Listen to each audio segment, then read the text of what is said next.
I'm going to call this meeting to order at 1:31. Rebecca, can you do roll call? I sure can. Anthony Austin. Here. Mick Jacobson. Here. Catherine Lemmer. Here. Lauren Rosenthal. Here. Jeannie Dilger. Here. Monica Dombrowski. Here. Jim DiDonato. Here. Also present, Rebecca Malinowski, CCS. Any guests or anyone that I missed? No. Anybody have any additions to the agenda? It's a pretty full agenda. Public comment. I don't see any public. I didn't get the minutes for the July 8th meeting. No, you certainly did not, because I did not send them out. I just realized that as I was pulling up all my documents. We can keep them for the next meeting, or there's only one agenda item. I can share my screen if you want to take a quick look at them. I'm fine with just sharing the screen for, Okay. we're all fast readers.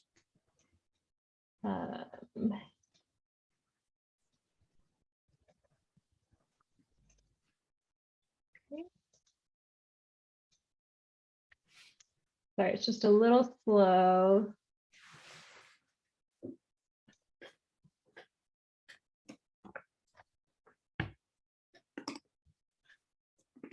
Real bummer if my computer freezes.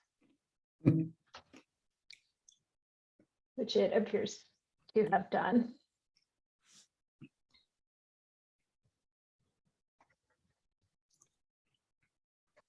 Share it? Wait, she's back. Okay. We're Okay. back. All right. Sorry about that. I'm having some freezing issues. Let me try one more time. And I'm going to scroll right to the meet for your ease. Better? Yeah. Can you enlarge it a little bit? Yes, I can.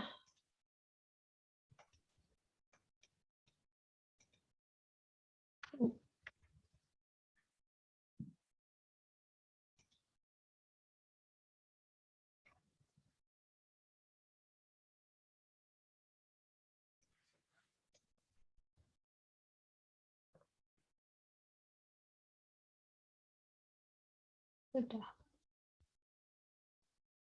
that reasonable? Yeah. Okay.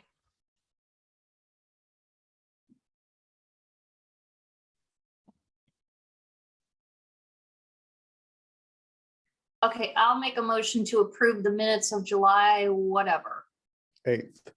8th, 2021 as presented. I'll second them, Catherine. Any discussion? All in favor, say aye. Aye. We have to do roll Aye. call, don't we? We have to do Yeah. roll call. Sorry. Sorry. All right. Austin, Yes. DiDonato, Yes, sorry, my computer's a little slow and so am I today. I feel ya. Dilger, Yes. Dombrowski, Yes. Jacobson, Yes. Lemmer, Yes. Rosenthal. Yes. Thank you. Okay, all in favor. None absent, no nays. So next item is the 22-23 budget draft and plan. So A of that is the budget. So are you going to bring that up? Yes. Thank you. So this is a draft budget. As you can see, we've got some holes in it.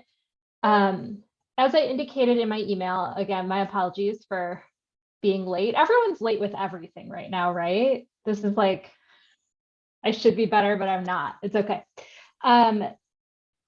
Things are largely the same year over year. And what I was hoping to focus on with this group today was a brief discussion about how you're approaching salaries for your next fiscal, given the CPI. As it stands now, I know there's been some discussion on the director's list and not really a strong consensus. We do see some increases, like electronic resources has a significant jump here, and that is planning for Warren Newport to join. So they are intending, as I said, at governing board, to join. So we'd start seeing some fees hit our budget in the next fiscal, and then they will also be included in library billings for this budget cycle as well. So the development fund tab is not done here, but the others are pretty rounded out. Again, the personnel, I would like to kind of see where you're at, so we can dive into that, or if folks have questions, or Mick, if there's anything else you want to cover first, I'm happy to oblige. No, I looked through this and the personnel was the only thing that kind of I had, like you said, had wanted to discuss. Mhm. So I open it to everybody. Rebecca asked a really good question. How much are you guys going up? I can actually tell you guys what we did. Are you guys able to hear me? This is Yes. Okay, perfect. Yes, like I said, my computer's a little bit slow, but sometimes the microphone has some issues. But anyhow, so we needed to come up with a plan that we felt we could understand and plan for with the minimum wages going up over the next couple of years. So what we did is, through a very, very long process, we ended up deciding that anyone that was under minimum wage, they would be bumped to minimum wage, and then everyone above that would be bumped up 85 cents an hour. The way we came up with that is we did some basic budget projections. I'm happy to get into the finer details offline, but that's the short version of what we did. So we put that plan into place, and it was either 3 or 4 years that our board adopted it. And I don't remember if they mentioned it in the motion or if we just mentioned it in our minutes, that we realized that this plan may change over time for a variety of reasons, whether the tax increases go up a lot or they don't go up, or if they decrease. We looked at doing percentages and varying percentages around varying categories, and oh my God, it was extraordinarily time consuming, but I'm very happy with the plan that we came up with because it's very straightforward. And now for the next couple of years, at least, I think when it comes time to creating a salary for us, I'll be able to take our staff hours and multiply it out and hopefully have a pretty quick and fairly accurate number. Other people with inflation being 7%. I don't know what we're doing yet. I haven't figured it out. I can tell you we're not doing 7% because we're tax capped, so we're really only going to get 5% anyway. I was in a group of directors this morning that were more south and west suburbs, and they were saying 3 and 4% was the most thought that they could afford. We're sort of like where Jeannie is at Lake Forest, because we moved to merit-based a few years ago, and as of last night, we completed a full benchmarking of all our positions and found that in many cases, our current ranges were, in every case, we were right on, and in some cases we were over.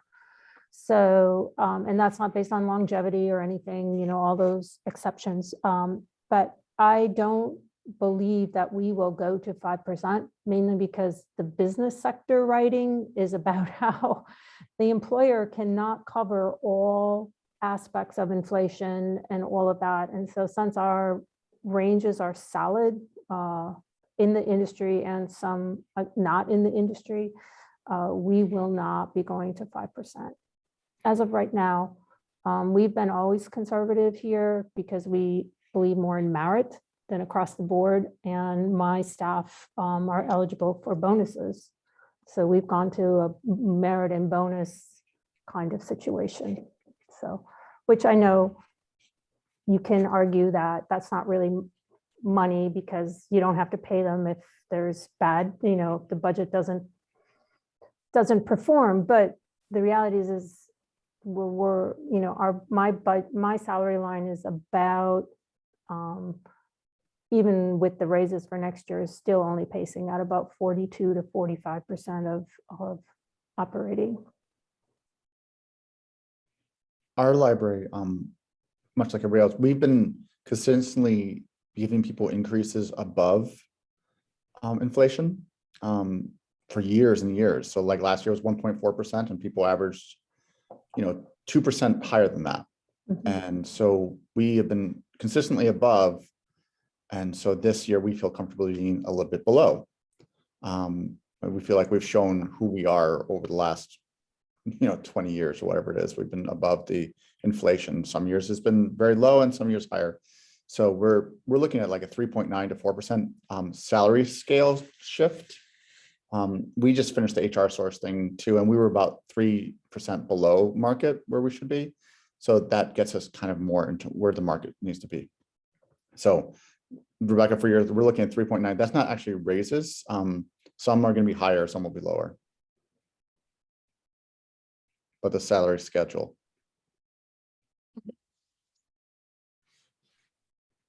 This is Anthony. I'll go. So Wilmette completed an HR source market benchmarking project last year. Wilmette does not have a merit-based system and has historically raised its salaries 3% annually across the board. We anticipate that we're probably going to do somewhere between 3 and 4% this year. We're already well ahead in our progress towards minimum wage. We don't have any employees who are under 14 right now.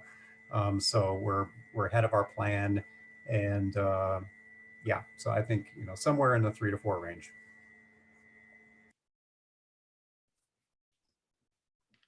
This is Lauren.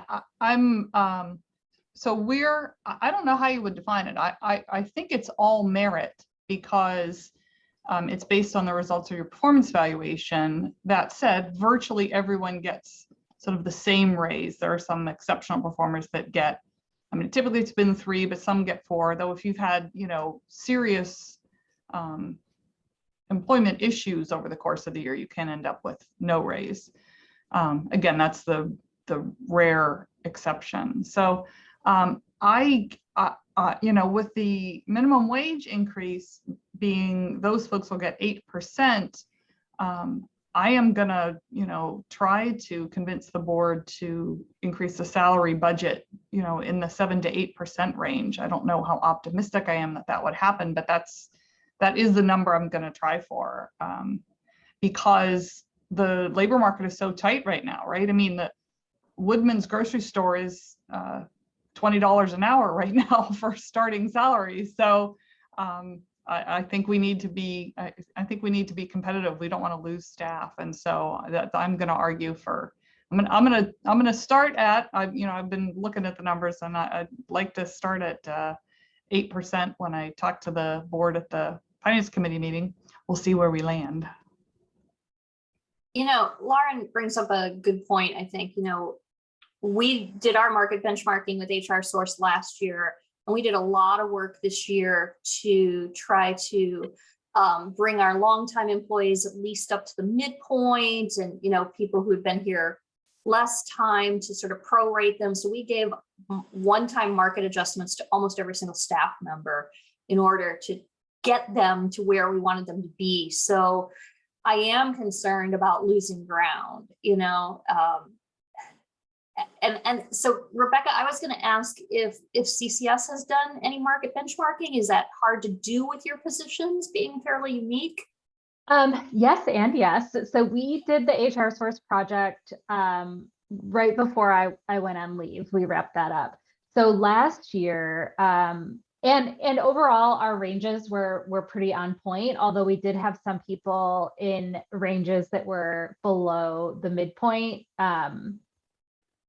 because we offered them the minimum when they started and they accepted it without negotiating. So last year we did focus on, typically CCS has largely done across, kind of like Lauren, it's like, oh, well, they're technically merit increases, but like the difference between a 1.5% base increase or a 3% merit increase is like pretty small.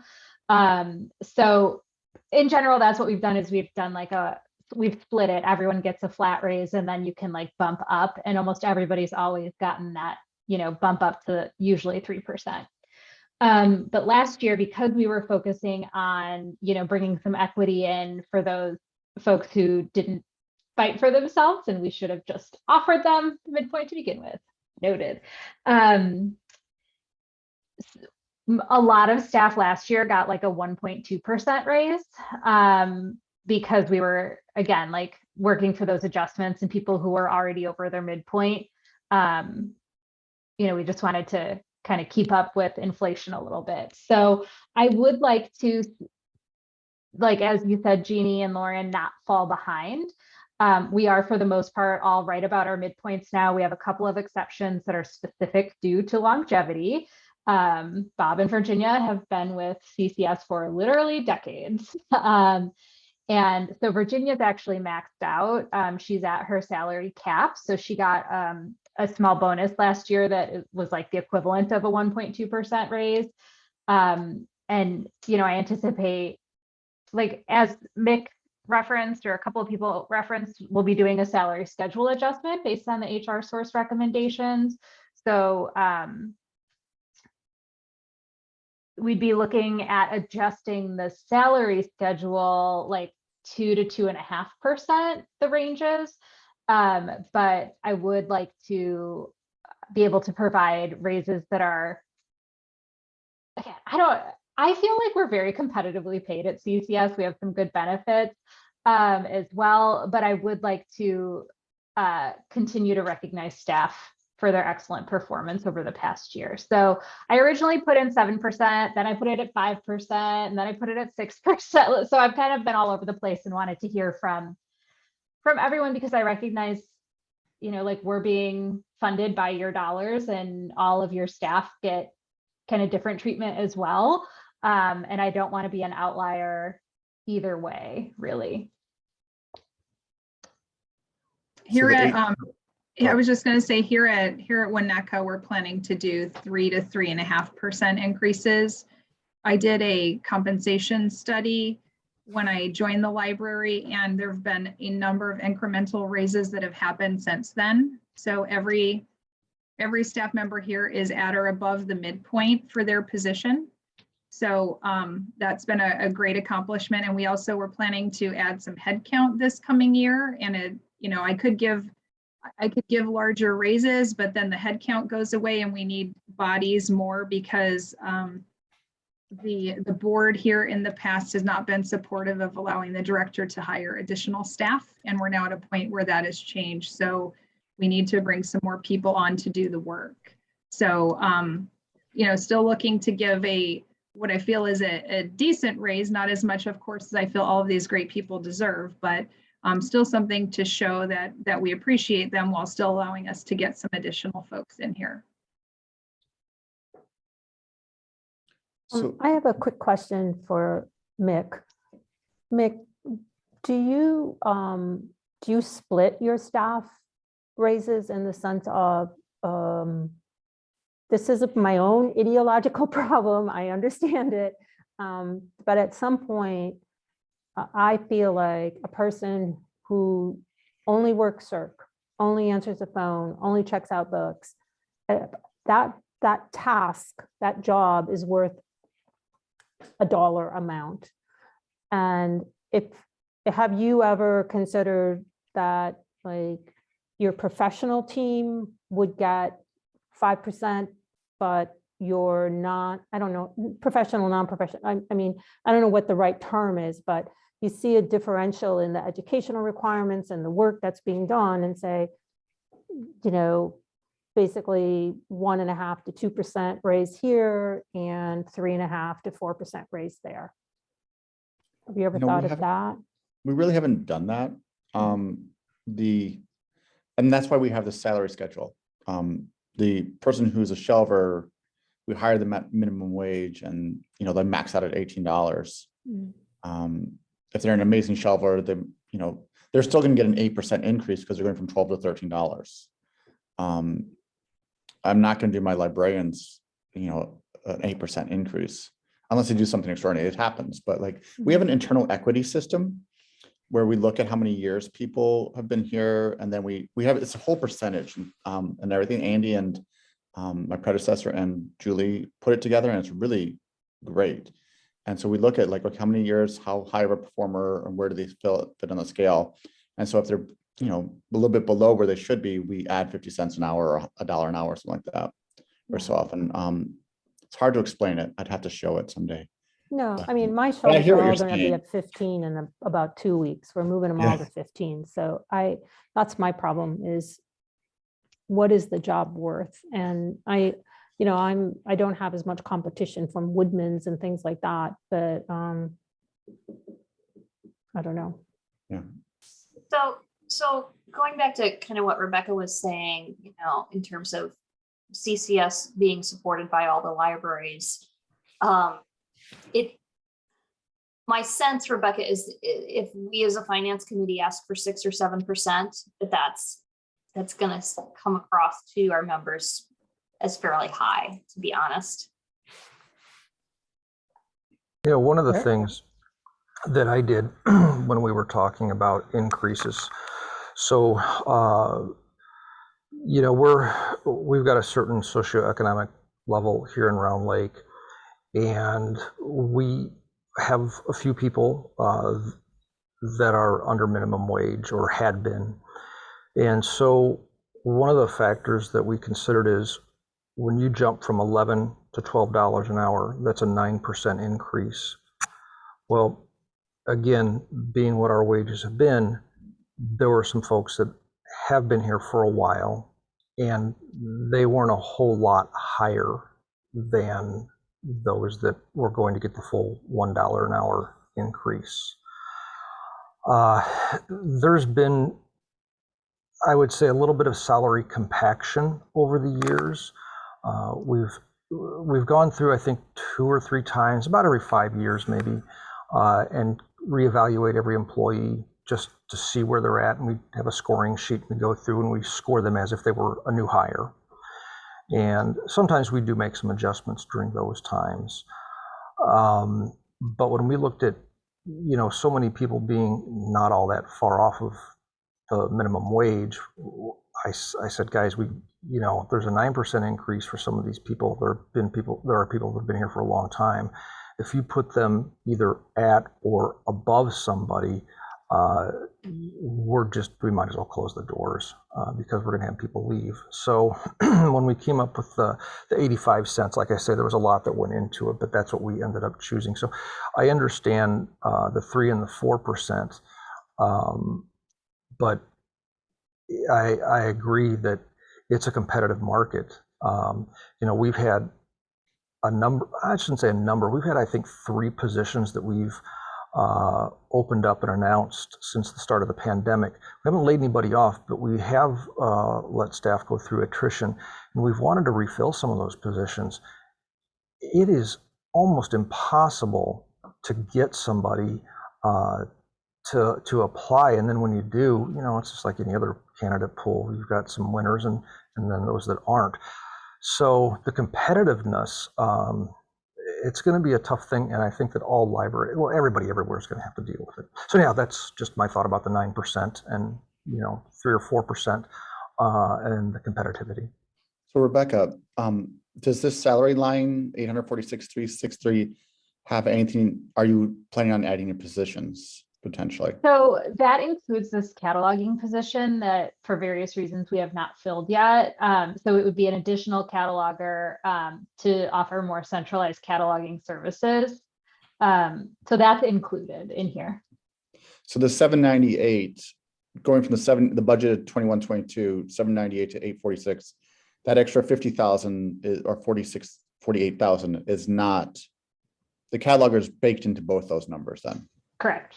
So you're just asking for an extra 48,000 to potentially cover inflation and things of that nature? Yes. So what's the percentage? That's 4% difference? That's 6%. 6%. So Jeannie's saying that 6% she thinks will be too high. Just straw poll. What does other people think? Again, this is Jim over at Round Lake. I think, what is CPI supposed to be, 7%? And then considering what we're doing here, provided there are no, you know, negative impacts on the CCS budget, I think I'd be fine with a 6%. Okay. What are other people's thoughts? I'm with Jeannie, even though I'm gonna request you know, starting at 8% with the board, that's in large part because the majority of our managers are only at the bottom of the scale. So every time the salary scale adjusts, they're still at the minimum. So I'm hoping to take care of that with the pool as well. So it would not be an across the board, even if the board says, yes, you can have 8% more salary money for next year, it would not be an across the board 8%. So I think if, as Rebecca stated, she feels like the CCS staff tends to be landing in the midpoint, except for some adjustments that you're talking about doing, that I think the 6% might be a little on the high side. Can I ask one question before I weigh in? What is the personnel budget against total operating? Including benefits, et cetera, it's a little bit over half. Okay. So what I don't have in this is OCLC and individual library charges, because those are like sort of pass through. So this would be like the library billings line. And then when we add in those other pieces, obviously it bumps up about $400,000, but.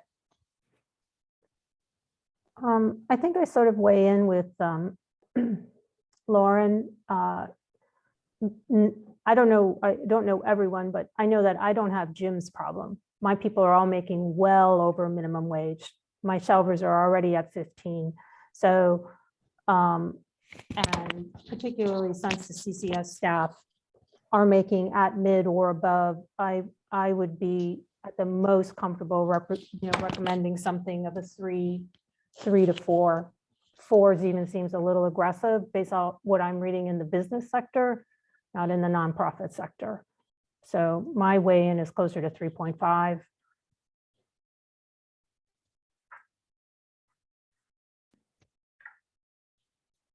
So Rebecca, in your 846, does that bake in 4% more for hiring a cataloger?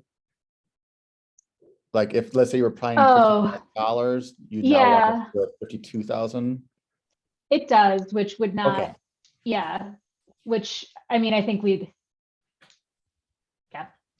I'm Yeah, just that's saying. just a, yes, that's just a flat like 4% or 6% increase from the Okay. previous. So yes, there would be some adjustments in there. What do you think, Monica? So Rebecca, so in that number, and I think I'm asking Mick's question again in a different way, but so how much of that increase would go to a new cataloger? What would that salary be? The cataloger salary would be probably, so we have it budgeted in there at about like 65 to 68. But we would send the position to HR source for benchmarking. We just keep changing what it's going to be. So. Right. Yeah, Yeah. I totally get that. I just was wondering what the overall kind of breakdown was. And so then what would you be looking to give the rest of the folks if that much of that increase is going to a new position?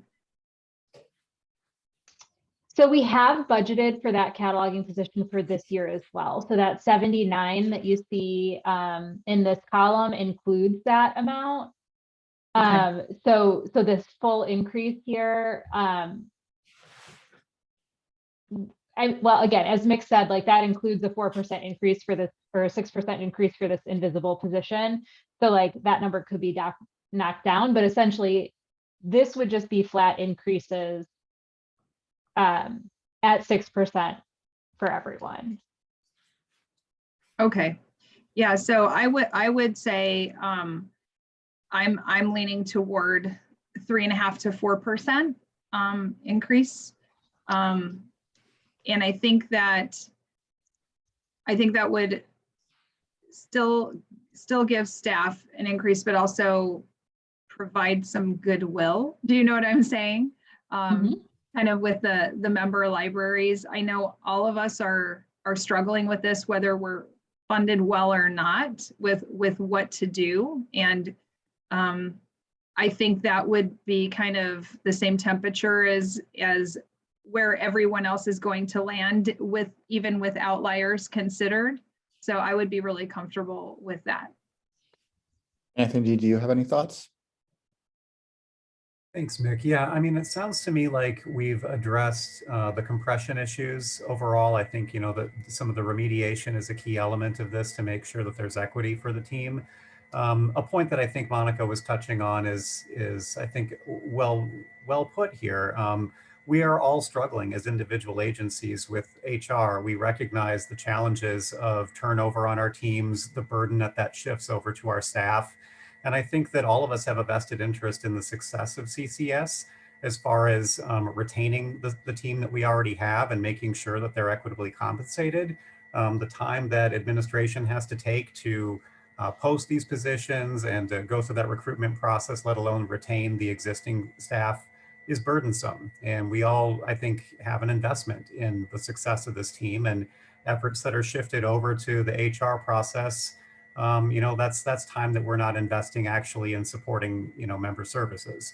So that's kind of a little bit of a perspective I would add to all of this too, that I think, you know, throwing a little bit more to ensure that there's continuity on the team and taking care of the staff is a key element of this too. So I recognize what you all are saying, and I think 6 is still a little high for me, but I would skew in the 4% range. I think that sounds kind of, that's where I would feel comfortable.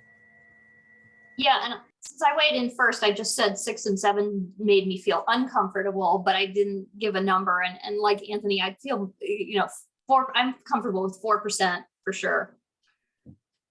So Rebecca, would you do us a favor? And it's not we've got 1 year here basically, but like, can you look at how much the salary line has increased like the last 5 years, like just percentage? Like you don't have to give us the numbers, but like 3%, 3%, 3%, 3%, or 2%, 4%. That might help us when we talk to the full board to say this is 4% is not so far out of line from the 3% increases. And if you've got that in your head, you can just tell us now.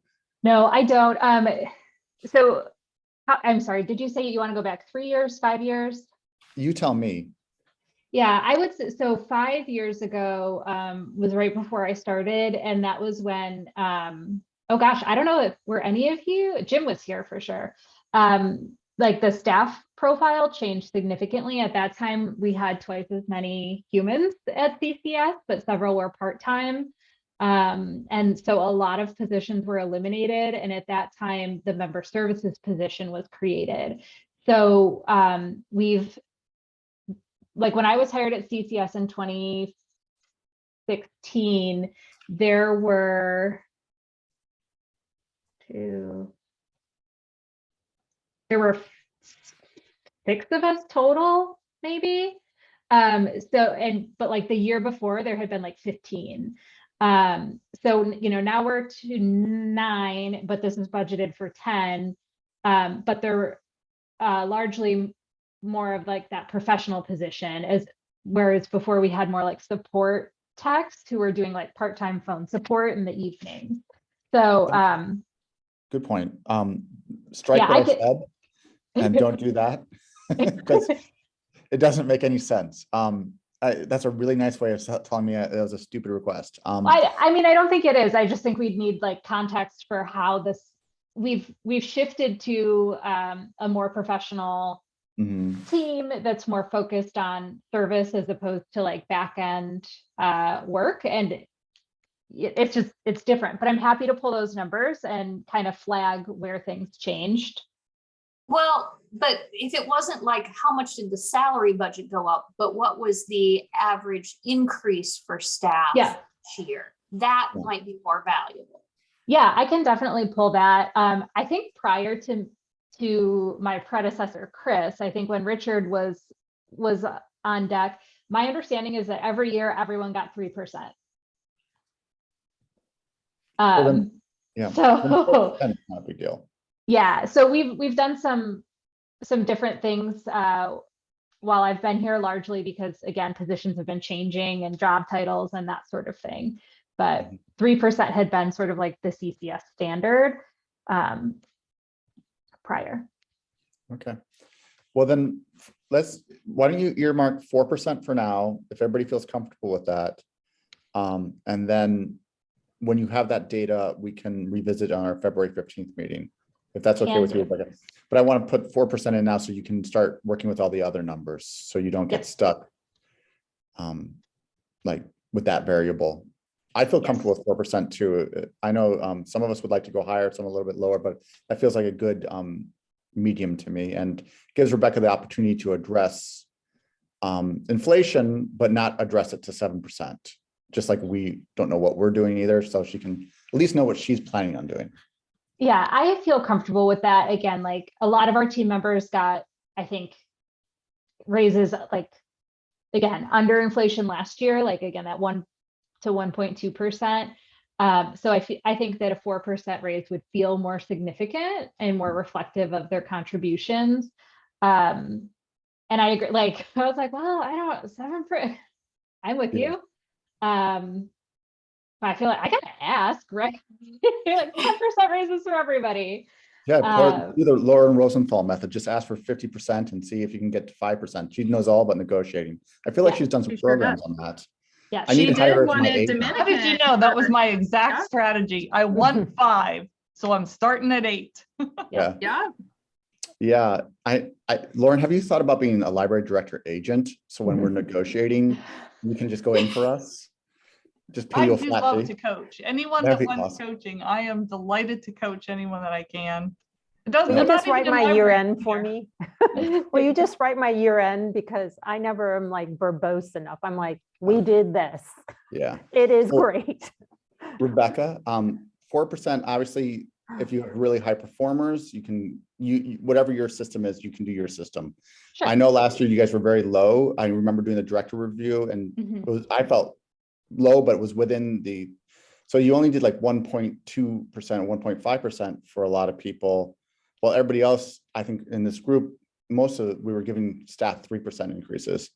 And so I think it's okay to catch up 4%. And if you're some really high achievers, I know you're out on parental leave, you might want to address that as you see fit. Yes. Can we move on to B? Yes. I don't know what that is. Oh, member fees. So, so I'm just gonna pop this in real quick, just so we get an adjustment on that front page. Essentially, I see member fees. Here we go. So with that change from 6% to 4%, the increase in member fees across all CCS, so including all libraries, would be about $3,700. Again, that's total, and then we would divide that by 29 if we count Warren Newport. So we're essentially flat. This does not include OCLC. We can anticipate OCLC will go up 3.5 to who knows %.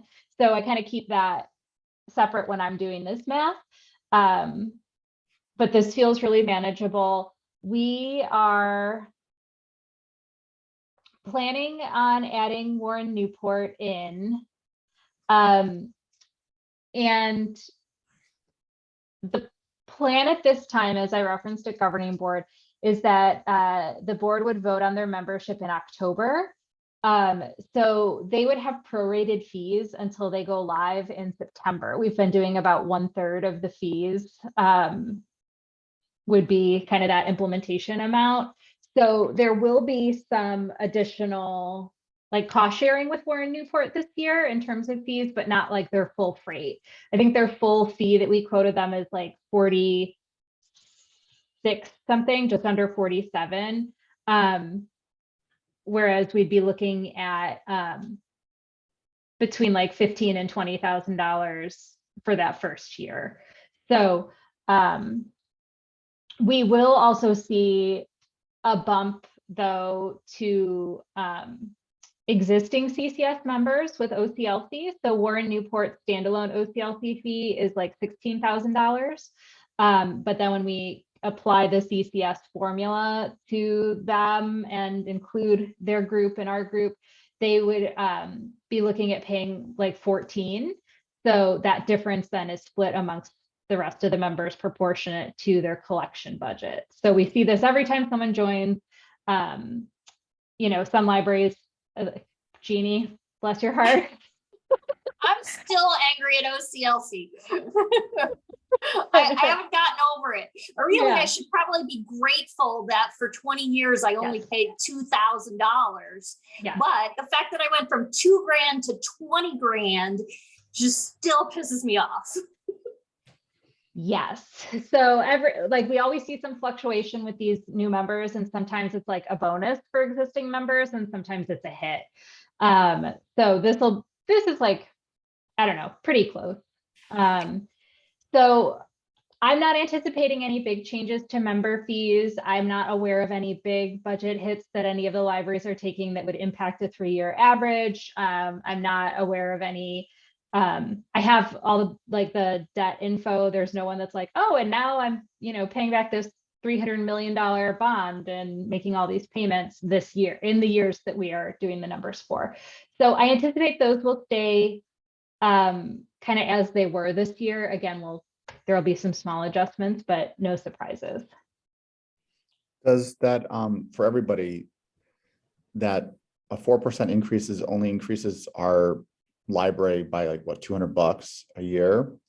Does that change your thought about the 4%, whether people will be able to be okay with the 4%, or do we want to think about 5%? I'm just saying, because 5% only probably makes it what, $4,200 combined. Like, Yeah, I have to say, when I saw that, I was like, oh, maybe we should go a little higher than 4%. what do other people think? I would agree. These are skilled positions, so I would be fine with 5. If 4% is only a 0.2% increase, yeah. I don't think the governing board, when they look at, oh, wait, my fees are going up $57, or for somebody who's got more money, $400, they would balk at a 4.5 or 5% increase. What do other people think? I'm going to be the naysayer here, because you're just baking those numbers in for next year.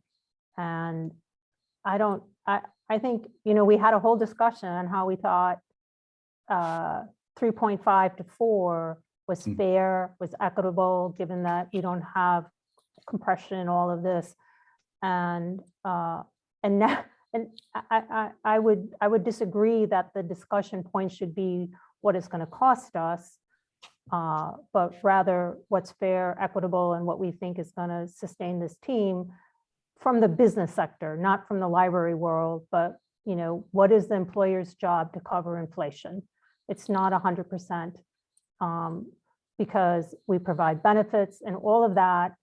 We're feeling the pain on that inflation cost, which is not being passed on to the employee. So I would hold at 3.5. I don't want to change the analysis to say, what's it going to cost me now? Because then we're just saying, well, 6% is only another 200 and 7% is another 200. And then my staff who read the CCS budget say, why is CCS getting 7 and I'm getting 3.5? And then I have, which is my problem, not yours, but I'm holding at 3.5 to 4 at the most. So Catherine, my counterpoint to that would be that for me, it's not about it's only going to increase my fees 0.2%. It's about the reason that what Rebecca is presenting is 0.2% is that she's been able to realize savings other places, right? And so if we are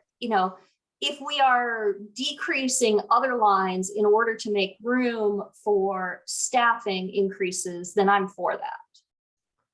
And I would say again, then if I can reduce my fee by $200, that's a benefit so that I can look at my library board and say, CCS is being well managed.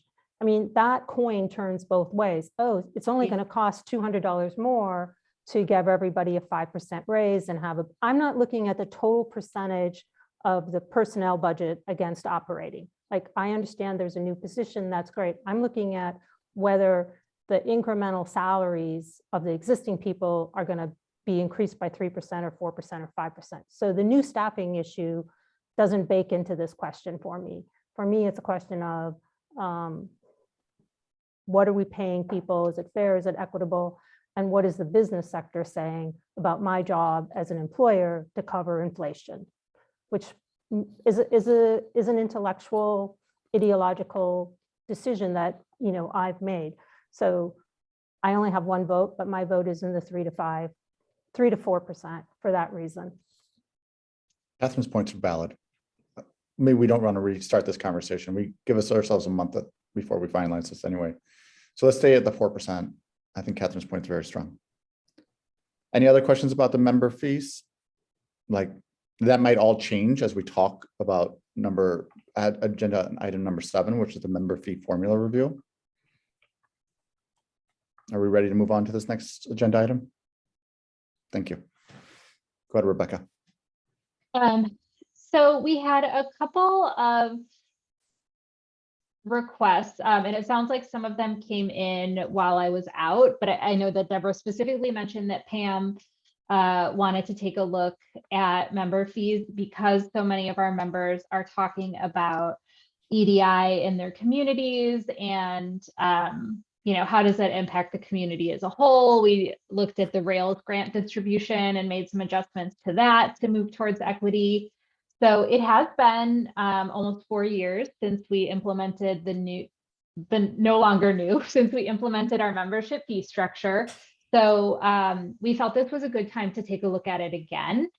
So at this meeting, I wanted to just kind of remind you what the fee structure is and how we arrived at it, and then see what the overall take of this group is before I invest some staff time in gathering data if we want to do that. So, so our existing structure is that CCS membership and OCLC membership are billed separately.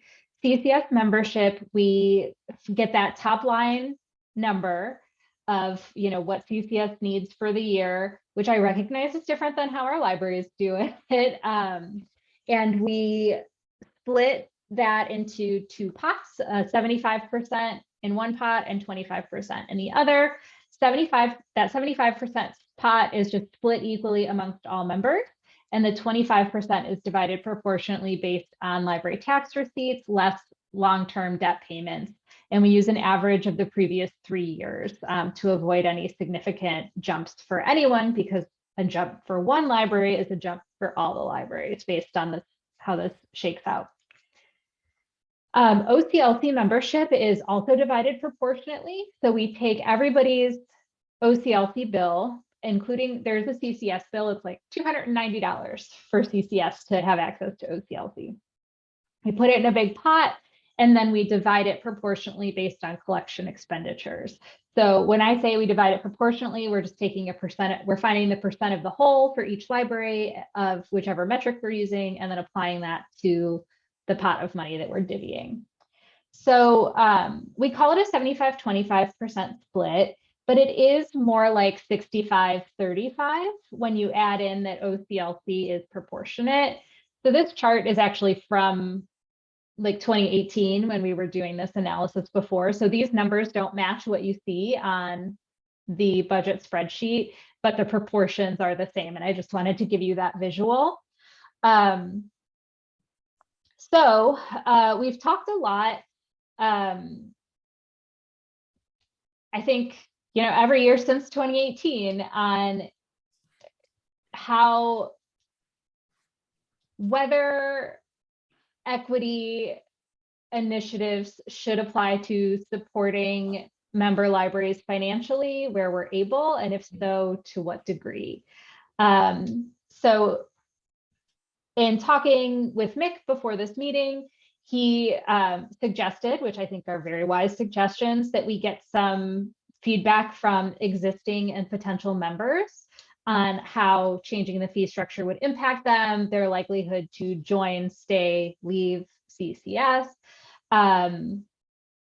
which I'm happy to collect. But I also want to talk to this group before I start quizzing people. And Mick did also very graciously offer to talk to his colleagues, the other directors, to kind of get some perhaps more informal feedback than me sending out yet another survey. So I'm happy to hear everything you have to say on the subject. So I guess I'll begin because I've had more time to think about this than other people. So like Rebecca said, she came to me, and I guess I didn't know it started with Pam, or if you told me, I forgot, that, you know, the EDI initiatives of finance, where it's kind of, it matters. And not all of our libraries are working on EDI initiatives. And but many of us are. So this was interesting to me to think about what this was. So the idea is basically, we have 75-25, and then OCLC, I'll put it over here. Do we want to take that to 70-30? Or do we want to take it to 50-50? Or do we want to take a 60-40?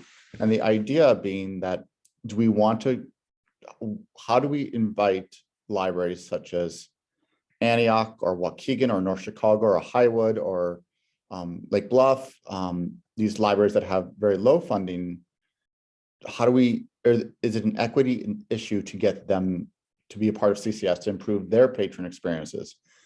But on the other hand, with that, then are we pushing away people like Barrington, Skokie, Arlington Heights, Cook Memorial?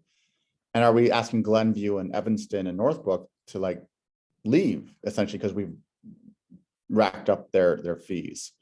And so that's ultimately the question. Like all the other questions I can talk to Jennifer at Antioch and say, hey, what are you paying for all this now? And what would you be willing to pay to be a part of CCS? Or I could call Richard at Skokie and say like, hey, what price would work for you? And he'd say like, nothing. There's no way I will join, but like, that's fine. But like other people like Cook Memorial and stuff that have shown some interest. If it's 90,000 now and we make it 110,000, will that extra $20,000 decide you one way or the other? And then talk to like Lindsay at Glenview or whomever, and adding $15,000 to $20,000 to your bill, would that kind of feel like an actuary? Like how much can we charge more without making people leave our phone service, you know, or CCS service? And is this something we want to do? So that's to repeat what Rebecca said, essentially. So gut reactions, first glance. I'll go because this has been a pain point for me for a long time, is that I've always advocated that we should in some way envision helping libraries that may not be able to afford the fees. I don't know how you come to understand if a library can afford your fee. So the names that come up are North Chicago and Highwood and that, right? But Lake Bluff is poor. I have a porous border with Lake Bluff, and the Lake Bluffers have repeatedly turned down voting more money for their library because they all have reciprocal cards for me. And that community, for the most part, has one of the highest, household incomes around. So I think I would really like to explore this idea, but I don't have an idea of understanding what the metric should be and how you say, well, maybe the fee, like how do you value what libraries are already putting in? So I know, for instance, that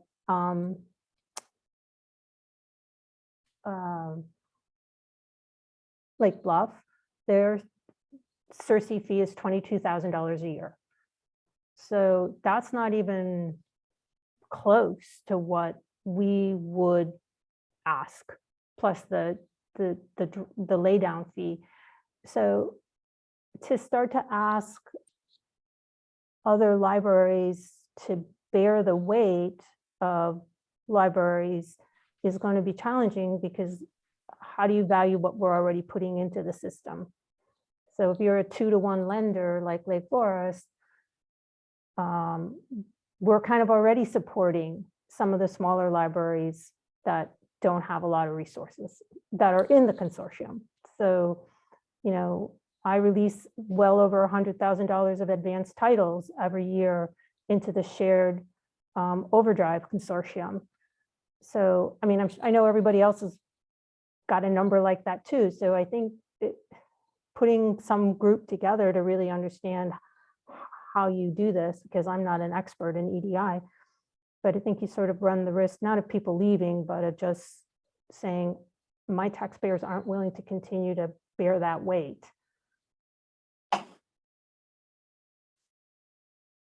I'll go too. I have to say, when I read this was on the agenda, it struck fear in my heart, because I just feel like every time I've been through this, whether it's here or in Swan,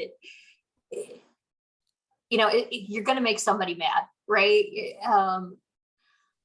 And I was like, nobody's complaining, so why do we need to fix it? But maybe somebody is complaining and I just didn't know it. I don't know. I really have mixed feelings. I feel like we are a library that until our recent referendum was not well funded, and we still feel like we're catching up, and we're a larger library that could be impacted negatively by this. My dream is to no longer be an island surrounded by Schaumburg, Arlington Heights, Barrington, and unserved Inverness and Rolling Meadows, and to actually be like next door to a CCS library. I think Lauren counts a little bit, but so reciprocal borrowing and non-residents are day-to-day for us, and I would love for more of my neighbors to join CCS. But those are generally well-funded libraries. So I don't know if this would impact them, or maybe like Mick said about Richard at Skokie, maybe I do often think that it's a director thing, and whether or not the director supports, being in an LSAP, more so than anything. So maybe Schaumburg would never join. So I'm wasting my time, who knows? So I have a lot of mixed feelings about this. I do feel like our current formula takes equity into consideration to some extent, with the, and I'm not remembering because it's not up on the screen here, but between the OCLC proportionate fee and then the CCS proportionate fee portion, you don't have to go back. That was the word proportionate was what I was struggling on. Which those proportionate fees are to some extent reflecting, if you have a smaller budget, then you're spending less on materials, and so that's factored in there. Whether or not it's the right split, I don't know, but I also don't know that it's worth rehashing right now. So I just want to point out what I sent in the chat and have up on my screen. I did send this link through with governing board, but there's always a lot going on, so you may not have seen it. This is data that Grant Halter at Rails put together for the LSAP Sustainability Working Group, which is the LSWG that you see on the top of the screen. So there's a few different components to this, as you can see. This page I find particularly interesting. So this is each library's LSAP fees plotted against their operating expenditures. So we know, like we can see that Cary pays the highest percent of their operating expenditures as reported to IPLAR to CCS. And that's 3.2%, which still feels like a reasonable amount. Like it doesn't feel astronomical, like, oh gosh, how could anyone afford to be in CCS? And then we look down at Evanston, and Northbrook, who has, I think, our highest fee when you add in OCLC, which this does take into account. Our kind of like biggest libraries are at 1.3%. So half. Again, it's a question of like a progressive tax versus a regressive tax. Like, as Jeannie said, I don't know what the right balance is. Like, do we want to, when we're talking about which libraries we want to support or how we want to support them, is it as simple as setting a cap? Like we apply the existing fee that we have, but we say that no library will pay more than 3.5% of their LSAP fee or of their operating expenditures in an LSAP fee. So we don't necessarily have to reinvent the wheel, although we can, that's what the group wants to do. But we can think about how can we help like our Lake Bluff and our North Chicago, these other smaller communities that even, so the other piece on here, Go up 2. If you go up, if you go up 1, oh, sorry. No, 1 more from where you were, you can look at just CCS and standalones. yes.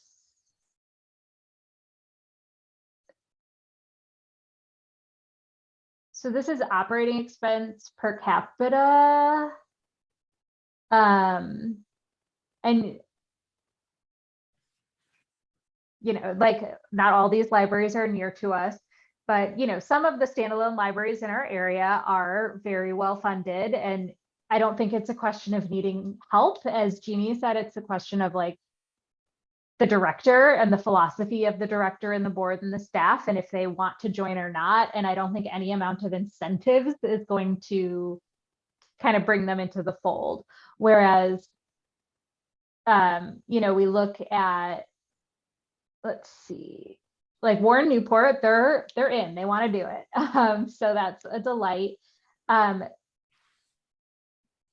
they're making it work. Like, again, they're kind of on the lower end of this list, but they, because of the director's philosophical kind of approach, wants to make it happen and is going to make it happen.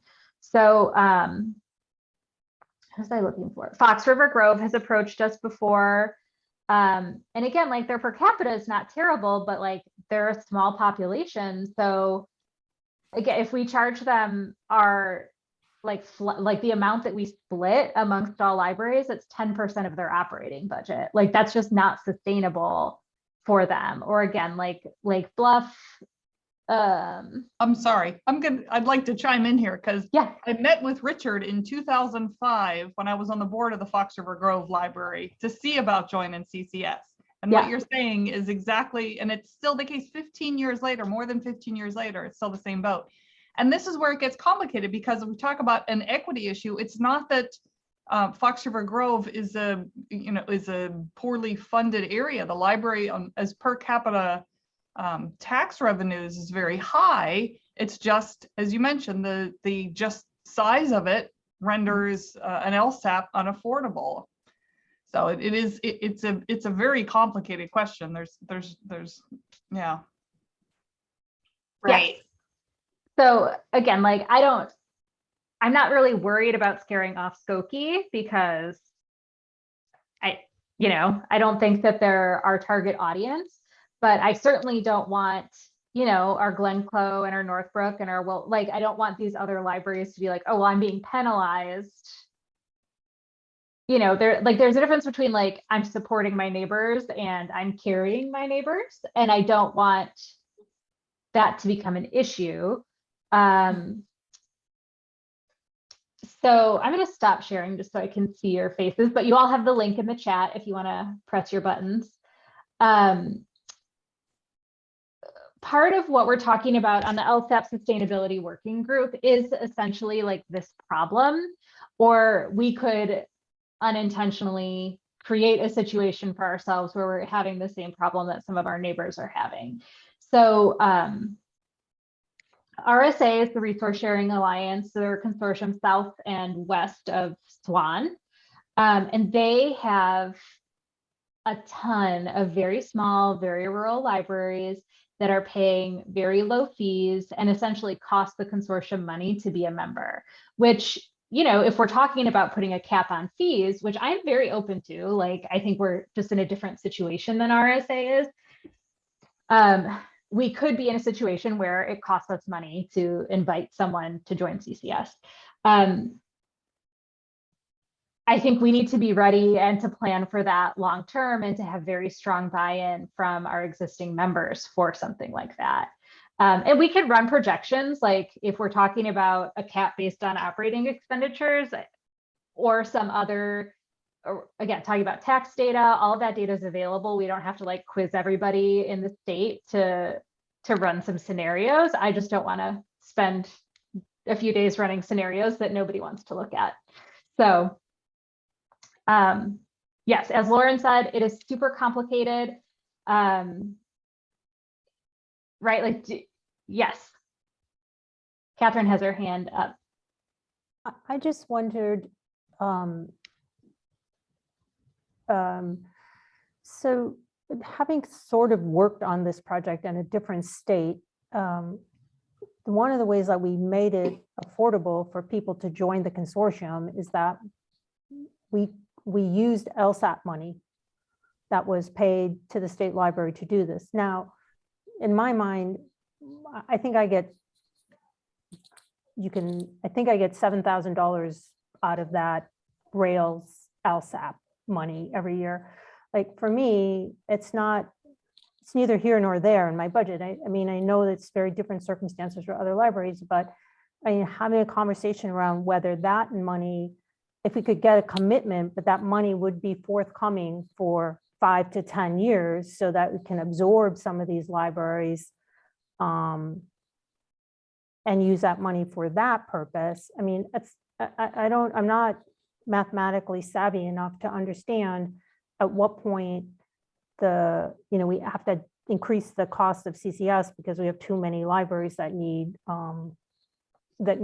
work, right? Assistance, so, I mean, I think that putting a group together to talk about it, I'm willing to be on it, but I'm not smart in this way. So, but I do think you really run the risk of how you start to talk about EDI, because I don't think that you can say that Lake Bluff has an EDI problem.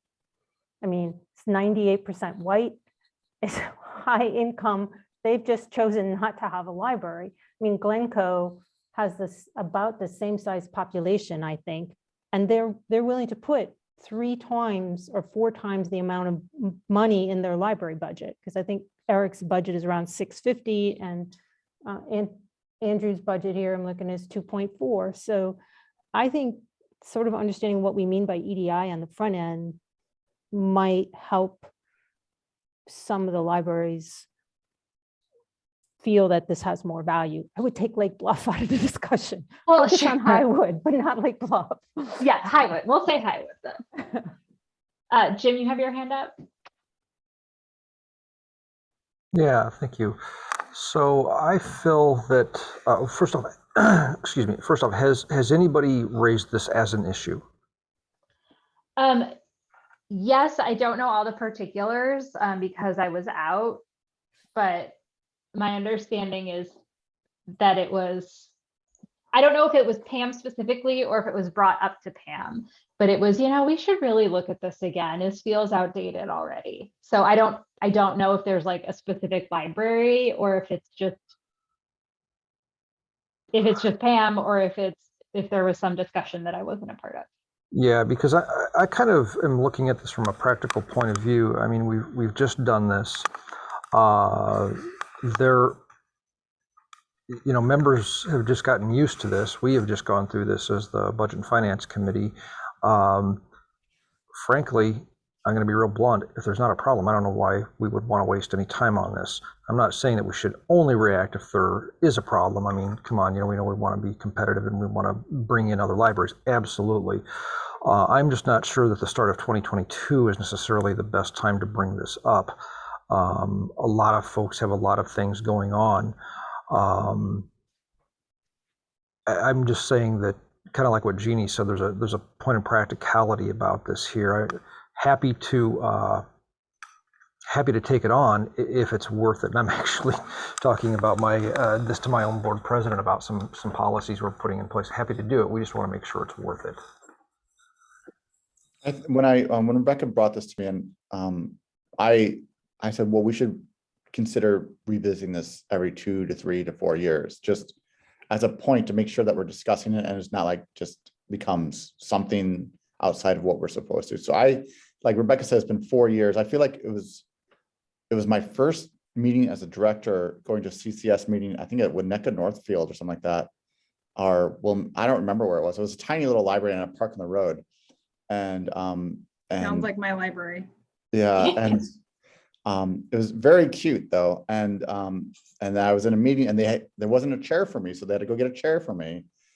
And then this was the discussion, and I was like, oh, I had no idea this was gonna be the discussion. And I'm like, but I was the director of Zion Benton, and Zion Benton wasn't open on Fridays and Sundays.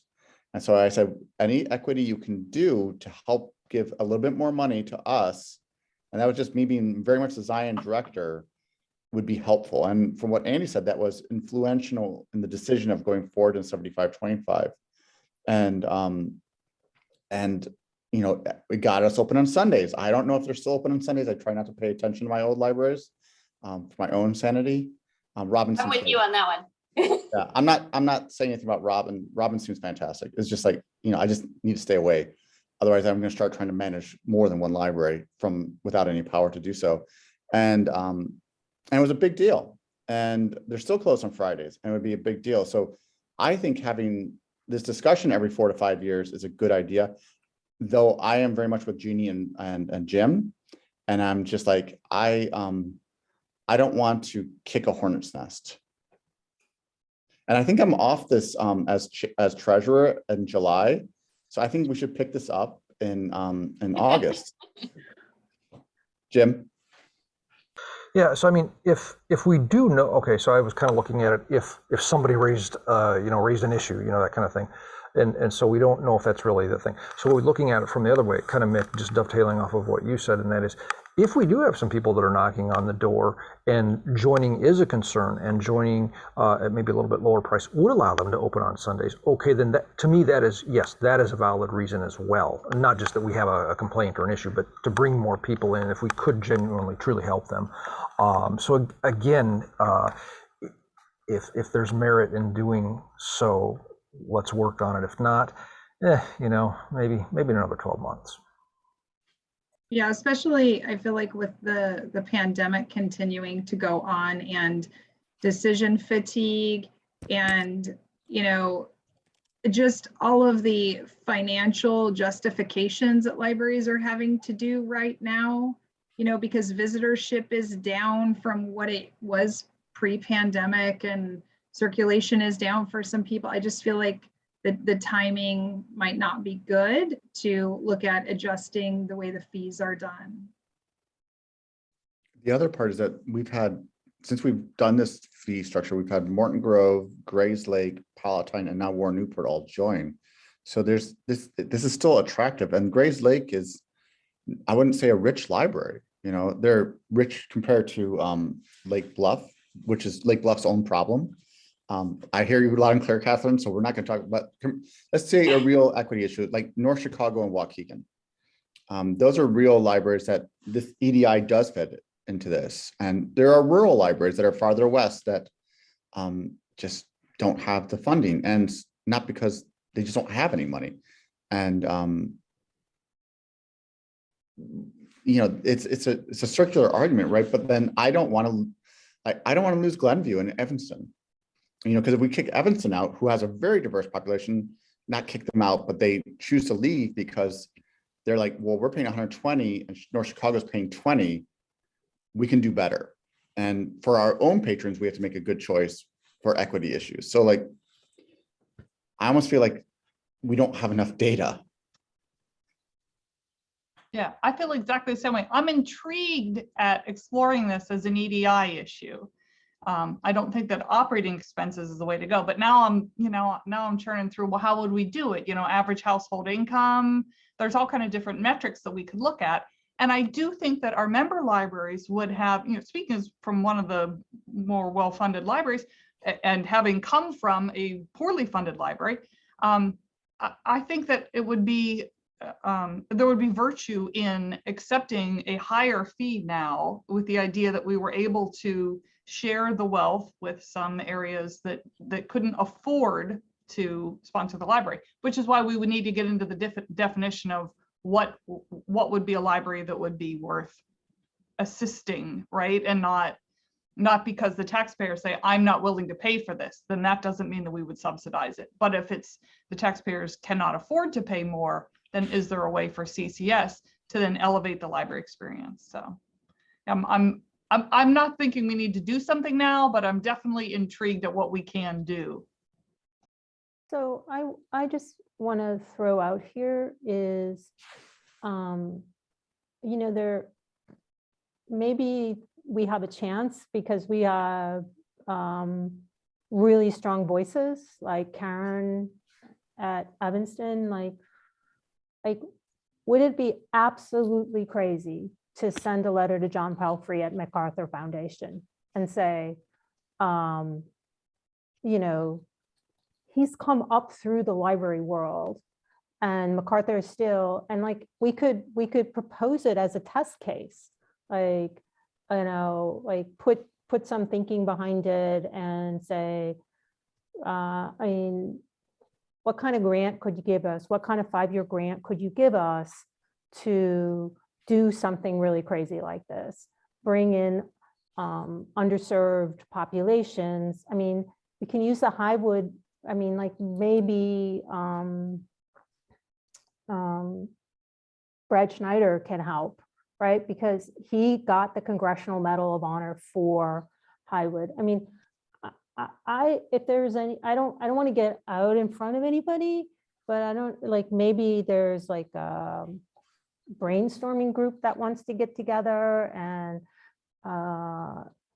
like, I don't know. I feel like there's a small window right now where if you can word the grant in EDI and you have voices like Evanston and Northbrook, Highwood, you might be able to make a case for a 5-year grant. And then, I mean, obviously you have to show how to sustain it, but it's the cost of getting them in and getting them functioning within the system. And then, like, if Highwood pays $5,000 a year to belong, I don't really care as long as they manage my stuff going to them and coming back.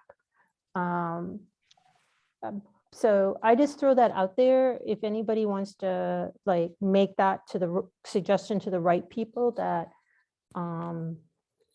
that's not something. I mean, I wish we lived in Indiana, because this, like, we could call up Clay Robinson at the Lilly Foundation and he would jump all over this. But I don't know who the equivalent of the Lilly Foundation is here. So anybody knows, I'm willing to put my hat and my tin cup on and go and ask. But so if anybody wants to have a brainstorming session, or you put this out there to the rest of the gang, Rebecca, I'm kind of willing to think big and crazy about this idea. That's all. I will now resort to my corner. And This is kind of going outside of the kind of the budget sort of, we're almost just saying that this needs to be within a strategic planning sort of initiative, and budgeting is a part of it. And so I know I don't know the CCS strategic plan by heart, but I know EDI is a part of it. And I'm wondering if that's a long range planning committee or something, if they don't have anything else to do. But a question I have, and coming from a poor library, and now I'm middle of the road library, which feels very rich to me. If we add Highwood or North Chicago, we're not going to get much from them. You know, like, their materials are not going to be coming to our libraries. So basically we will be doing that. And the other part of it is that we haven't even asked, I feel like, you know, a white man going into an Indian reservation telling you how it's going to be done. Let me fix your problems. And Highwood would be like, what are you talking about? Hit the road, Jack. We know what we're doing and we serve our community much better than if we had to go to all these committee meetings, or North Chicago or Waukegan. They might not, they'll be like, hit the road. We don't need you or want you. And so we're assuming that we are, you know, like white man's burden, and I'm going to come solve your problems for you. So there's assumptions in that, because I don't know, Yeah. like Lake Bluff would love to join, but you know, they don't. Catherine, I'm going to just, you know, Catherine's ruled them out in my head. Catherine says no. Yeah, so It's fine. Catherine knows them best, so they get out. No, they don't get to join. Even if they ask and they offer the full charge, I'm voting against them. yeah, I mean, I think you're absolutely right. You know, and this, like, the focus is for Highwood is more about experiences, more about GED classes, than it is about books, materials. But so Yeah, if I could just pop in about Highwood super quick. Heidi Smith has contacted me about Highwood. She is talking with Carmen about various ways that she could support them. One of which would be like, could we add them as a branch of Highwood, even if they're not or a branch of Highland Park, even if they're not a branch, so then they could have access and like her staff could catalog for that. Like, so I think like, again, I 100% take your point that, you know, are we coming up with solutions for libraries that haven't asked for them? I do think we have been approached in the last few years by several libraries who, when I was like, here's what our minimum fee is right now, they noped right out of the conversation. So I would like to circle back to them, and I have asked and not gotten a straight answer. What would like the cap be? Like, what are you paying for your ILS now? Understanding that we add some value add service. You know, it's not just the ILS, it's our staff. What could you pay, or what would you be willing to pay? And then maybe we can talk about this again. And as Mick said, maybe we bump it to long range planning.